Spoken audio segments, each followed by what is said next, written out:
તાપી જિલ્લાના વ્યારા તાલુકાના કપડવન ગામમાં વસવાટ કરતી પવિતાબેન કનુભાઈ ચૌધરી માટે જીવનની સફર સહેલી ન હતી। પોતાના પતિના અવસાન બાદ પરિવારની તમામ જવાબદારીઓ તેમના ખભા પર આવી પડી હતી। રોજિંદી ખર્ચ અને બાળકોનું શિક્ષણ અને ભવિષ્યની ચિંતા વચ્ચે ઘણીવાર પરિસ્થિતિ સામે તેમને લાચાર થવું પડ્યું હતું, પરંતુ ગંગા સ્વરૂપા યોજનાના ટેકા બાદ પવિતાબેને પોતાના વ્યવસાય માટે આગળ વધવાનું વિચાર્યું હતું। આ વખતે ગાંધીનગર દ્વારા અમલમાં મુકાયેલી મહિલા સ્વાવલંબન યોજના તેમના જીવનમાં આશાનું નવું કિરણ બની।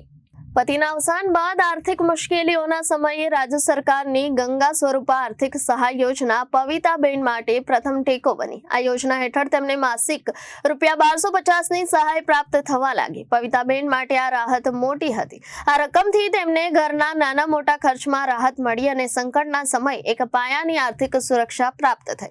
બાળકોના ભવિષ્યને ધ્યાને લઈ પવિતાબેને સંઘર્ષ કરતા શીખી લીધું હતું, છતાં તેમના મનમાં એક જ સંકલ્પ હતો કે માત્ર સહાય પર નિર્ભર રહેવાને બદલે સ્વાવલંબન દ્વારા પોતાની નવી ઓળખ ઊભી કરવી। ગંગા સ્વરૂપા યોજનાના ટેકા બાદ પવિતાબેને પોતાના વ્યવસાય માટે આગળ વધવાનું વિચાર્યું। આ સમયે ગુજરાત મહિલા આર્થિક વિકાસ નિગમ લિમિટેડ ગાંધીનગર દ્વારા અમલમાં મુકાયેલી મહિલા સ્વાવલંબન યોજના તેમના જીવનમાં આશાનું નવું કિરણ બની। તેમણે ડેરી આધારિત વ્યવસાય શરૂ કરવાનો નિર્ણય લીધો। તેમણે લોન માટે અરજી કરી, જે બાદ કેનેરા બેંક વ્યારા દ્વારા ₹1,35,000ની લોન મંજૂર કરવામાં આવી। ગંગા સ્વરૂપા બહેન તરીકે પવિતાબેનને કુલ લોનના 40% મુજબ ₹54,000ની સબસિડી પ્રાપ્ત થઈ। આ સહાયથી તેમણે ગાય ખરીદી અને ડેરીના સાધનોની વ્યવસ્થા કરી પોતાનો વ્યવસાય શરૂ કર્યો।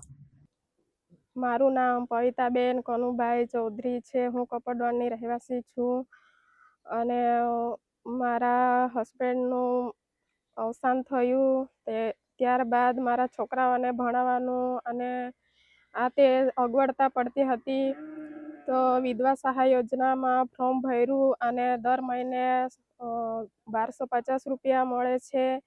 એનાથી હું ગુજરાન ઘરનું ચલાવું છું। અને ત્યારબાદ મહિલા સ્વલંબ યોજનાનું મેં ફોર્મ ભર્યું, ત્યાં મને ₹1,35,000નો લોન મળ્યો અને પછી મેં એની ગાય લીધી અને પશુપાલન કરું છું અને ₹54,000ની સબસિડી મળી છે મને। અને અત્યારે હું પશુપાલન કરું છું અને મારા ઘર ગુજરાન ચલાવું છું, એટલા માટે હું સરકારશ્રીનો આભાર માનું છું। Bureau report Janadesh news Tapi.